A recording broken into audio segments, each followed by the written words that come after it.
কেন্দ্রীয়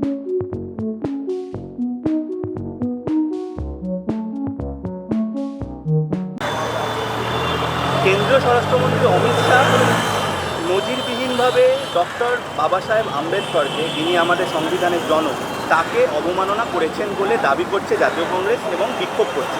এই বিষয়টাকে তুমি কীভাবে দেখছো? আসলে আমি শুধু কংগ্রেসের একজন সদস্য নই, আমি ভারতবর্ষের একজন নাগরিক। আমরা মনে করি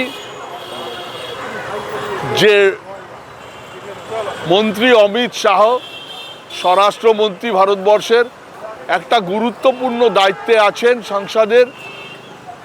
তিনি যে এইরকম কুরুচিকর মন্তব্য করতে পারেন এমন একজন জনকের নামে, যিনি ভারতবর্ষের স্বাধীনতা উত্তর ভারতবর্ষের যে সংবিধান, যে আমার ভারতবর্ষ কিভাবে চলবে আগামী দিনে, আমার ভারতবর্ষের প্রত্যেকটা নাগরিকের কাজ কি হবে, আমার ভারতবর্ষের প্রত্যেকটা নাগরিকের দায়িত্ব কি আছে এবং তাদের কি কি ন্যায্য তারা দাবি করতে পারেন, যিনি পুঙ্খানুপুঙ্খভাবে লিখে গেছেন, তিনি চেয়ারম্যান,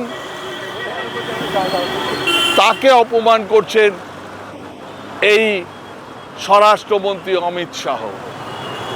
ভারতবর্ষের সংসদ একটা পুণ্যভূমি, যেখানে ভারতবর্ষের সাংসদরা বসেন এবং ভারতবর্ষের সেই সংসদ ভবন থেকে সমস্ত কাজকর্ম, ভারতবর্ষের কি হয়, তার বিদেশ নীতি কীভাবে চলে, সেটা প্রণীত হয়।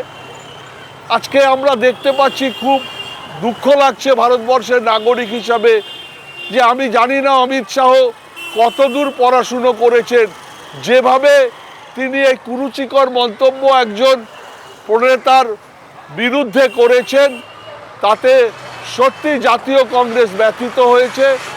জাতীয় কংগ্রেসের প্রধানমন্ত্রী জওহরলাল নেহেরু থেকে শুরু করে ইন্দিরাজি, রাজীব গান্ধী, আমরা কখনো দেখিনি কংগ্রেসের কোনো সাংসদকে এই রকমভাবে কুরুচিকর আক্রমণ করতে ভারতবর্ষের সংবিধানকে। যে সংবিধান পবিত্র গ্রন্থ আমাদের, সেই সংবিধানের অপমান করছেন, এটা সত্যি আমাদের কাছে লজ্জার, জাতীয় কংগ্রেসের কাছে লজ্জার, সমস্ত দলিত ভাই বোনদের কাছে লজ্জার, এমনকি সাধারণ মানুষের কাছে, নাগরিক হিসাবেও আমাদের কাছে লজ্জার। একটা প্রশ্ন করবো যে 90 দিনেও চার্জশিট পেশ করতে পারলো না সিবিআই তিলোত্তমার মামলায়, এবং তার ফলে সন্দীপ ঘোষ, যিনি প্রধান অভিযুক্ত ছিলেন, তিনি জামিন পেয়ে গেলেন। এই পুরো বিষয়টাকে কীভাবে দেখছো, যেখানে 90 দিন বাদে সিবিআই এইটা বলেছে যে তাদের কাছে তথ্য প্রমাণ নেই, তথ্য প্রমাণ লোপাট হয়ে গেছে? এই পুরো বিষয়টাকে তুমি কীভাবে দেখছো? আসলে এই যে তিলোত্তমার যে খুন এবং ধর্ষণ, এটা অনেক আগে থেকেই প্ল্যান মার্ডার এবং প্ল্যান ধর্ষণ। সিবিআই প্রথমে বললেন যে হ্যাঁ, আমরা এটার অতি সত্বর এটাকে কেসটা সমাধান করব, কিন্তু আমরা দেখলাম যে তিনি এতটাই প্রভাবশালী, কেন সিবিআই আস্তে আস্তে এই গতিটা মন্থর করে দিয়েছেন। 90 দিনেও চার্জশিট পেশ করতে পারেননি। শুধু তাই নয়, সন্দীপ ঘোষ নয়, টালা থানার ওসি অভিজিৎ মণ্ডল পর্যন্ত মুক্ত হয়েছেন। আমরা সত্যি লজ্জিত পশ্চিমবাংলার নাগরিক হিসেবে, যে একটা নারী যিনি ডাক্তার, তার পর্যন্ত ধর্ষণ এবং খুনের কোনো সুরাহা সিবিআই করতে পারছে না। সিবিআইকে যতগুলো কেস দেওয়া হয়েছে, তার অধিকাংশই তারা সঠিকভাবে পালন করতে পারেনি। আমরা বলবো যে হ্যাঁ, রাজ্যের যারা শাসক দল তৃণমূল কংগ্রেস, তারা বলছেন যে হ্যাঁ, আমাদের কাছে থাকলে আমরা এতদিনে এর সমাধান করে দিতাম। আসলে তাহলে কেন রাজ্য সরকার অনুমতি দিচ্ছেন না? কেন সিবিআই বলছে আজকে আমার কাছে কোনো নথি নেই? কেন সিবিআইকে বলতে হচ্ছে কোর্টে গিয়ে যে আর কিছুদিন পরে আমরা একটা সাপ্লিমেন্টারি চার্জশিট দেব, ঠিক তখনই হয়তো এর বিচার হবে, এবং বিচার আমরা তাই দিনের পর দিন সাধারণ মানুষ আমরা রাস্তায় নামছি এবং রাস্তায় নেমে এর প্রতিবাদ করছি। এর শাস্তি দিতেই হবে।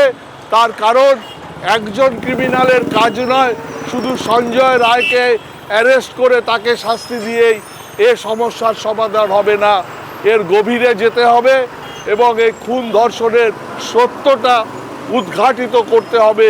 এটা দায়িত্ব সিবিআইয়ের, দায়িত্ব রাজ্য পুলিশের, দায়িত্ব রাজ্য সরকারের।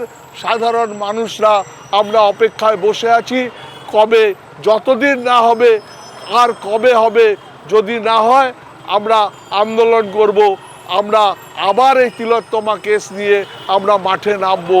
আমাদের দৃঢ় বিশ্বাস জাতীয় কংগ্রেস এই কেসটার পেছনে সর্বদা পড়ে থাকবে এবং আমরা এর সত্য উদ্ঘাটিত করে তারপরই নিস্তার নেব।